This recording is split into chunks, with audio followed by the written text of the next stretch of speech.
Good Memorial Day Monday, everyone. And I hope at least you're getting the day off today, or making this a 3-day weekend. Now, when I was a kid, Memorial Day was uh, uh, different than Veterans Day.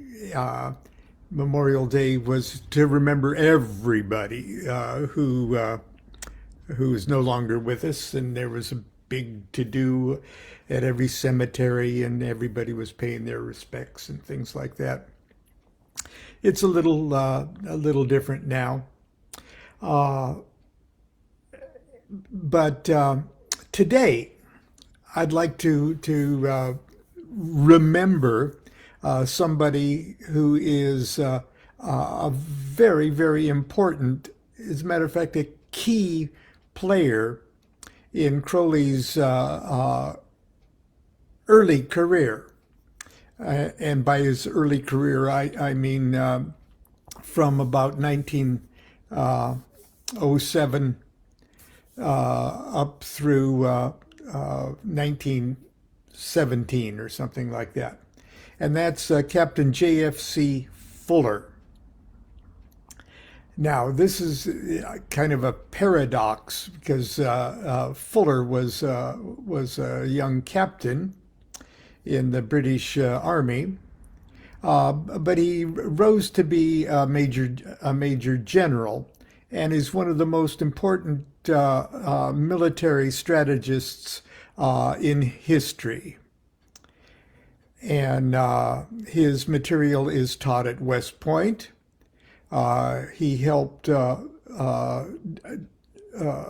literally develop the tank warfare and things like that helped the Allies prevail both in World War One and especially World War Two. Now, early in his military career, his British military career, from about let's say from roughly 1900 up through up until 1920 or something like that. Conservative military men in England and all around were very conservative, and were attracted to what was then starting to develop as modern fascism. Uh, and so when you bring up Fuller's name today with people that aren't really familiar with the history of the times, they'll say, "Wasn't Fuller a fascist?" Uh,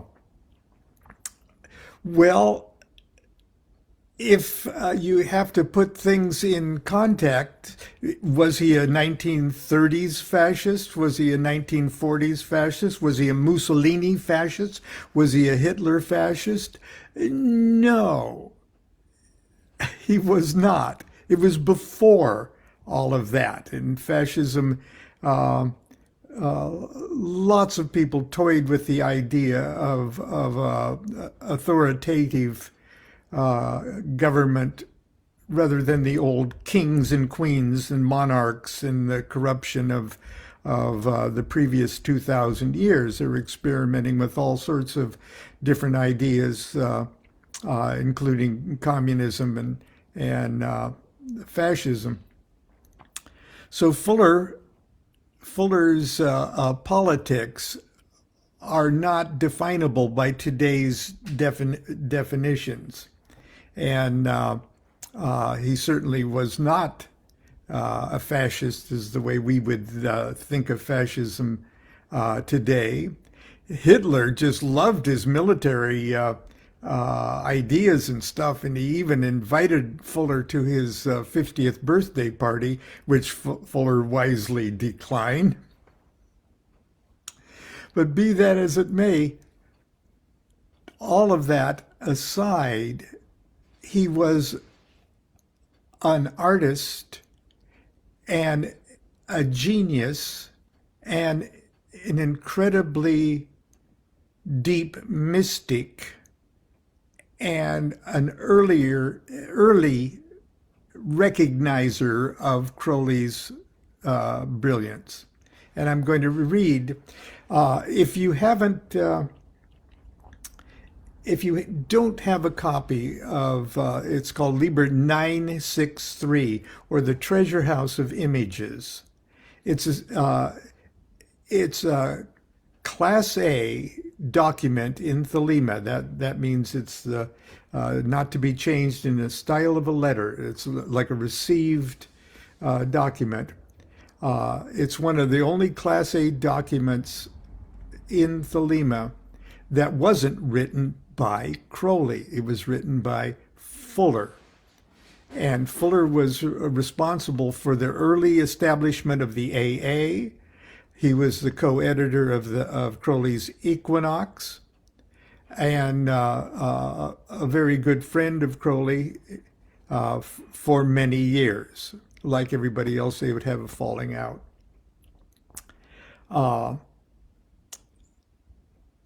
I wrote the foreword to the new Kindle edition of the Treasure House of Images, and I'm going to read from that this morning for you.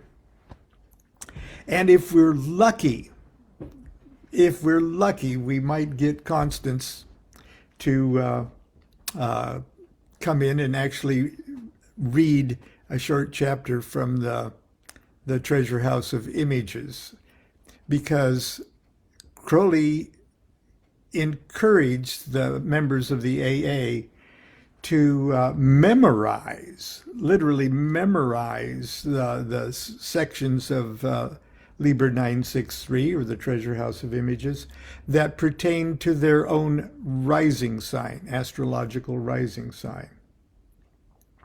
Okay, here's the foreword. And the epigram is from Captain J.F.C. Fuller, so this is early in his career. Quote, "It has taken 100,000 years to produce Aleister Crowley. The world has indeed labored and has at last brought forth a man." That got Crowley's attention. Here's a poem by Crowley. The Convert. 100 years hence. That would be about now. There met one eve in a sylvan glade a horrible man and a beautiful maid. "Where are you going so meek and holy?" "I'm going to temple to worship Crowley." "Crowley is God, then? How did you know?" "Why, it's Captain Fuller told us so." "And how do you know that Fuller was right?" "I'm afraid you're a wicked man. Good night." "While this sort of thing is styled success, I shall not count failure bitterness." That's from Aleister Crowley. This is from Lon. "Do what thou wilt shall be the whole of the law." Aleister Crowley's Treasure House of Images, that's the title of the book, is the title of this little book, like Lon said. But a quick glance at its contents might cause the reader to prematurely conclude that there is precious little Aleister Crowley in it. Indeed, where the actual text of the Treasure House of Images itself is concerned, only the note upon Liber 963 that immediately follows the title page can rightly be attributed to Crowley's pen. I grant you, it's an important note, so important, in fact, that he classified it an AA publication in Class A, his own note, and pronounced it among the works which may not be changed so much in the style as the style of a letter. That is, they represent the utterance of an adept entirely beyond the criticism of even the visible head of the organization. The fact remains, however, Aleister Crowley's Treasure House of Images itself is the utterance not of a prophet, but of the prophet's herald. The first disciple to formally subscribe to Crowley's program of scientific illuminism, and arguably, for a number of years, his most enthusiastic supporter. John Frederick Charles Fuller, 1878 to 1966, was an infantry officer of the Indian Army, later to become Major General Fuller, CB, CBE, DSO. An expert on tank warfare, Fuller's military writings would, in his long and distinguished career, earn him the respect of friends and enemies alike. In 1939, Fuller received the awkward distinction of being one of only 2 Englishmen invited by Adolf Hitler to the celebration of the German dictator's 50th birthday. Crowley and Fuller came together in a most spectacular fashion in 1907.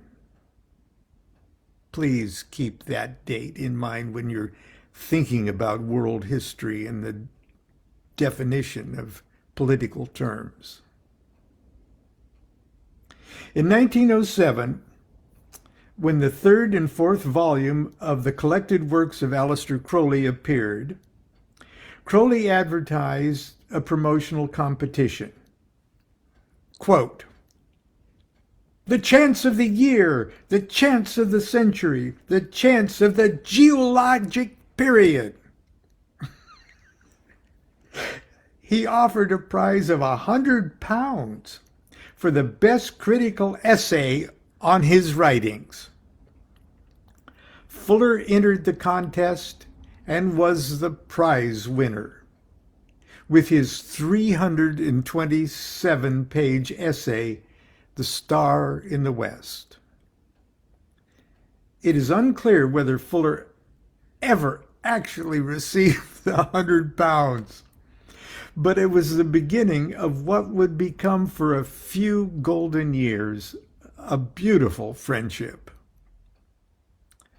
Not everyone agrees that Aleister Crowley was a holy prophet or the logos of the new aeon. However, few knowledgeable critics would deny that he possessed sufficient second sight to foretell the specter of future cults of personality that would inevitably form around his name, his work, and most ironically, his character. Not that he was particularly opposed to the idea of a little guru worship during his lifetime, but only in the context of the disciplinary relationship necessary for those who voluntarily enlist in any program of personally supervised spiritual development.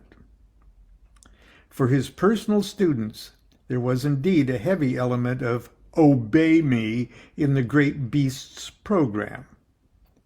However, in matters concerning his doctrines, his philosophy, his magic, and, if we dare use the word, his religion, his uncompromising admonition was a firmly consistent and unambiguous "don't believe me."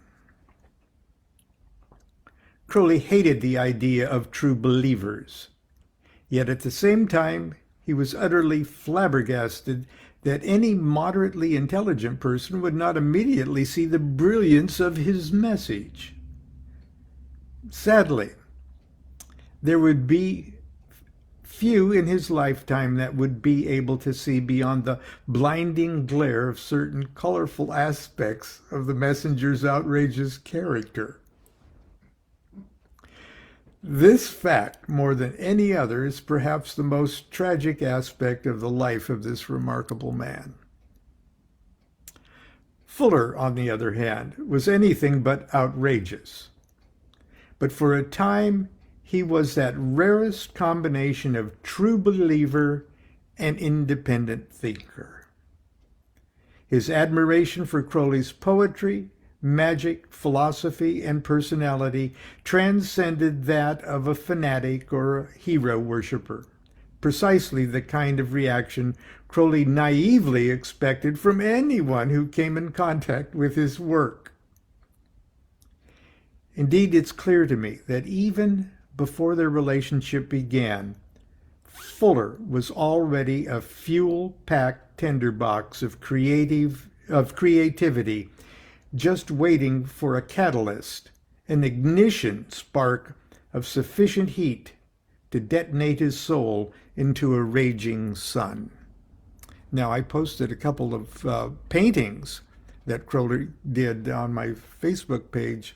He was in That Crowley did? No, that Fuller did. Thank you, dear. Thank you. Crowley's art looks a whole lot different, I tell you. Fuller's mystical, magical paintings were wonderful, and blow-ups of them adorn the walls of temples all over the world. And and we were, how many years ago was it, dear? I was at the last house, 25 maybe less. Yeah. Less than 25, about 20 years. But 20 years ago, there was an art exhibit in either in the area or passing through, where the original paintings of Fuller's magical AA-related paintings came through our town. Captain Fuller's painting spent the night with us once. His painting spent the night with us. Once. Yeah, and it was awesome to see them in person because they're not very big. And well, anyway, we digress. Let's see, into a raging sun. Okay. Aleister Crowley would be that spark. The mystic can argue, if mystics actually spend their time arguing, that Fuller's dharma was such that any number of catalytic events could have served to light the fuse to the young captain's Roman candle. Perhaps this is so. But there is an additional factor in this equation that renders that argument an intangible yet vital manifestation of divine spirit that can be comprehended by the machinery of our meat brains or adequately discussed with our words and images. A goddess whose presence or absence spells life or death to an artist. I am, of course, speaking about that most personal and elusive of deities known by her most generic title, Muse.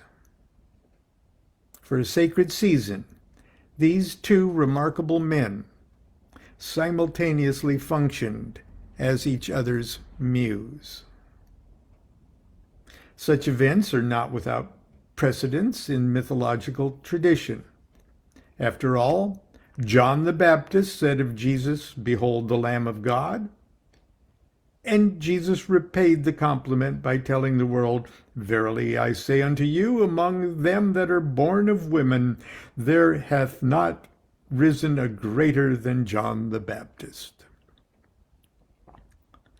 As a live microphone placed too near an amplifier will feed back a loop ever-increasing sound volume, so too the muse of Crowley fed and amplified the genius of Fuller, and the muse of Crowley fed and amplified the genius of Crowley.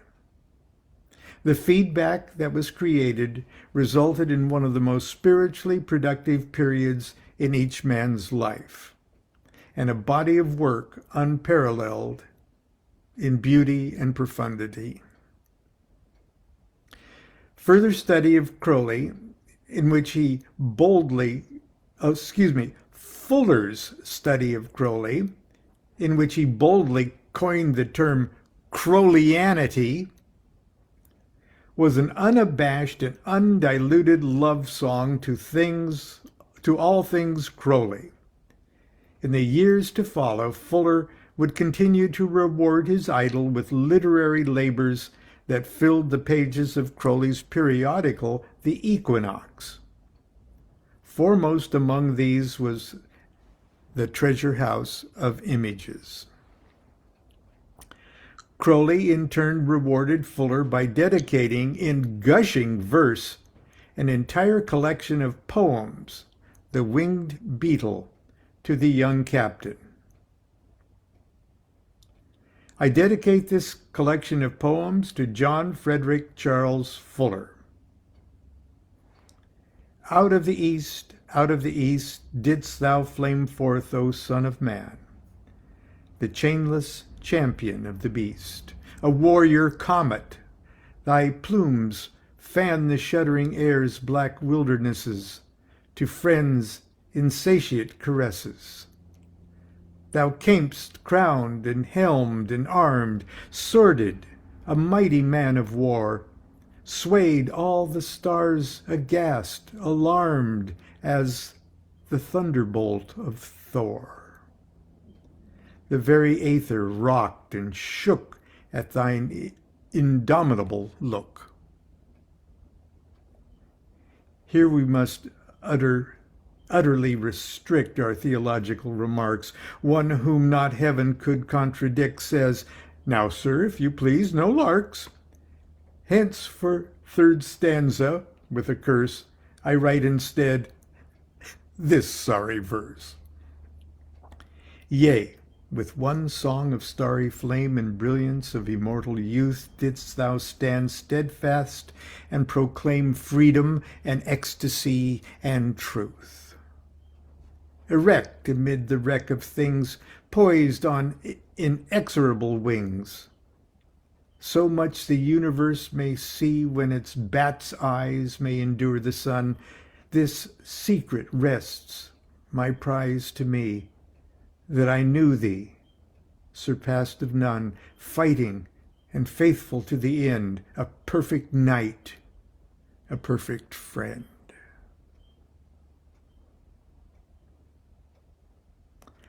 Like he did to nearly everyone else who loved and respected him, Crowley eventually drove Fuller away. But for a few remarkable years, Fuller was indeed, for Crowley, a perfect knight and a perfect friend. Aleister Crowley's Treasure House of Images was Fuller's inspired creation, but it will also forever be part of Crowley's legacy. Today, all over the world, OTO bodies mount public productions of Aleister Crowley's Seven Rites of Eleusis, and throughout the series, audiences are treated to 8 full zodiacal chapters by Fuller in Crowley's Treasure House of Images, recited, chanted, and sung, and sometimes even arranged for orchestra. And Constance has done many of those over the years, but she has her favorites. And is this your rising sign? I'm going to read the Taurus one. The Taurus. Because I have Taurus rising, and even if that wasn't the correct thing to do, it was my favorite one anyway. It resonated with me the most. So I used to have it memorized, but I have had 1 hour's notice to refresh my brain while doing laundry and fixing breakfast. So my brain's not very refreshed. So I will have to cheat and read parts of it, which will not be quite as, it'll be more chewing the scenery and probably less actual crying and heart pounding, knee buckling, ankle melting feelings. But I'll do my best. They'll be spared that, huh? I will try to also read it correctly. Okay. Also, there's many online versions. I think there are, and I just don't, this is from a book. Anyway, online versions of things like this and Prayers of the Elementals by Levy tend to make me want to. There's typos There's in many typos. many typos in And electronic. because this one especially is don't change style of the letter, so beware of typos if you don't get it from a book. Anyway. And yes, I'm happy to hear Lon's story about. I think Crowley and Fuller were just men with like two geniuses recognizing each other and falling in love with themselves while falling in love with each other. They watched themselves least- fall in love with themselves. Yes. Yes. Not that that's a bad And thing. they made good company We while should do that with everyone and everything. Yes, You know, so yeah. it was a good and I'm telling you, there were only 13 verses of this. Well, it says 12, but there's actually 13 parts because that's just the way things work out.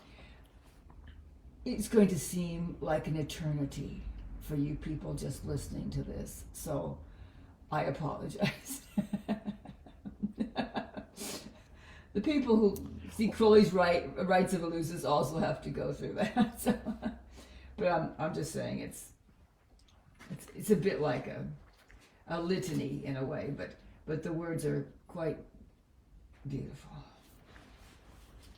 Is that enough? Yes. Shall I finally start? You know I didn't bring 10, 9. No, don't do that, please. This is the Taurus section. Okay. The chapter known as the 12-fold renunciation of God and the unity thereof. I adore thee by the 12 renunciations and by the unity thereof. O my God, thou mighty one, thou creator of all things, I renounce unto thee the kisses of my mistress, and the murmur of her mouth, and all the trembling of her firm young breast, so that I may be rolled aflame in thy fiery embrace, and be consumed in the unutterable joy of thine everlasting rapture.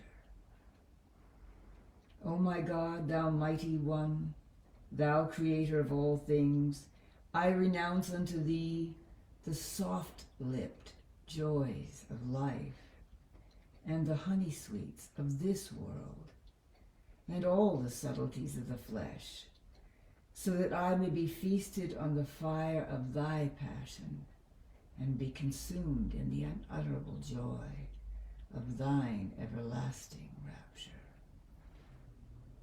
O my God, thou mighty one, thou creator of all things, I renounce unto thee the ceaseless booming of the waves and the fury of the storm and all the turmoil of the wind-swept waters, so that I may drink of the porphyrian foam of thy lips and be consumed in the unutterable joy of thine everlasting rapture.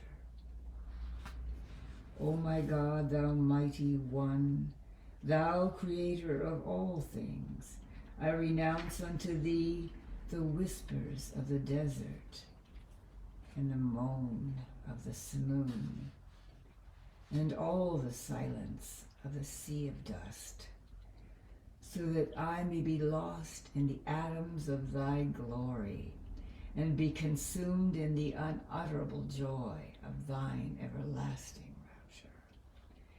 O my God, thou mighty one, thou creator of all things, I renounce unto thee the green fields of the valleys and the satyr roses of the hills and the nymph lilies of the mere, so that I may wander through the gardens of thy splendor and be consumed in the unutterable joy of thine everlasting rapture. O my God, thou mighty one, thou creator of all things, I renounce unto thee the sorrow of my mother and the threshold of my home and all the labor of my father's hands, so that I may be led unto the mansion of thy light, and be consumed in the unutterable joy of thine everlasting rapture. O my God, thou mighty one, thou creator of all things, I renounce unto thee the yearning for paradise, and the dark fear of hell, and the feast of the corruption of the grave, so that as a child I may be led unto thy kingdom, and be consumed in the unutterable joy of thine everlasting rapture. O my God, thou mighty one, thou creator of all things, I renounce unto thee the moonlit peaks of the mountains, and the arrow-shapen kiss of the firs, and all the travail of the winds, so that I may be lost on the summit of thy glory, and be consumed in the unutterable joy of thine everlasting rapture. O my God, thou mighty one, thou creator of all things, I renounce unto thee the goatish ache of the years, and the cryptic books, and all the majesty of their enshrouded words, so that I may be entangled in thy wordless wisdom, and be consumed in the unutterable joy of thine everlasting rapture.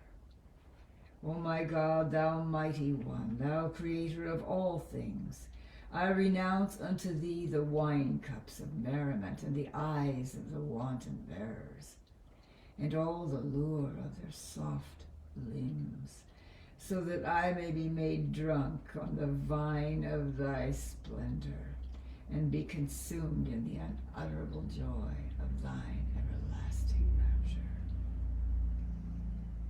O my God, thou mighty one, thou creator of all things, I renounce unto thee the hissing of the mad waters, and the trumpeting of the thunder, and all thy tongues of dancing flame, so that I may be swept up in the breath of thy nostrils, and be consumed in the unutterable joy of thine everlasting rapture. O my God, thou mighty one, thou creator of all things, I renounce unto thee the crimson lust of the chase, and the blast of the brazen war horns, and all the gleaming of the spears, so that like an hart I may be brought to bay in thine arms, and be consumed in the unutterable joy of thine everlasting rapture. O my God, thou mighty one, thou creator of all things, I renounce unto thee all that self which is myself, that black sun which shineth in self's day, whose glory blindeth thy glory, so that I may become as a rushlight in thine abode, and be consumed in the unutterable joy of thine everlasting rapture. O glory be unto thee through all time and through all space. Glory and glory upon glory everlastingly. Amen and amen and amen. There, it wasn't that bad. Thank you, dear. Someday you're going to allow us to see you as we do all of this. So I'm in disarray most of the time. anyway, that is Captain Fuller's work, and I hope you treat yourself to reading the Treasure House of Images. Begin by maybe even memorizing your risings. and even perhaps as a meditational, magical act, to even memorize your own rising signs chapter. I might point out that each chapter, each verse of each chapter contains the exact same number of syllables, and that each of the 12 main verses per chapter is in reference to a sign of the zodiac, and the order of the signs of the zodiac start. If it's the Taurus one, it starts with Taurus, and then it moves to Taurus, Gemini, Cancer. Okay, but if it starts with Aries, then it goes Aries, and So it's more than just genius, beautiful poetry. It's all something else too. it's a magical. Talisman. Yes, it's a tool. It literally braids the nervous system of the zodiac. Or unbraids it. Yes. Anyway, we've gone way, way, way over. And please, just because these magical, mystical characters had all sorts of complex political aspects to their characters and their career, don't overlook the mystical aspects of their genius. And please know that Constance and I, We're democratic socialists, and I have nothing to do with the military. Okay, I'm sorry if you are, but I we have don't nothing to do. yeah we don't even like the military. We're militantly anti-fascist, especially as it is being interpreted ever. So anyway, yeah, But still, God bless don't them. challenge our left wing, our anti-fascist credentials, please. Okay, until tomorrow. If you ever want to come back again, continue to be good to yourself and be good to each other. Do what thou wilt shall be the whole of the law. Love is the law. Love unto will. Bye.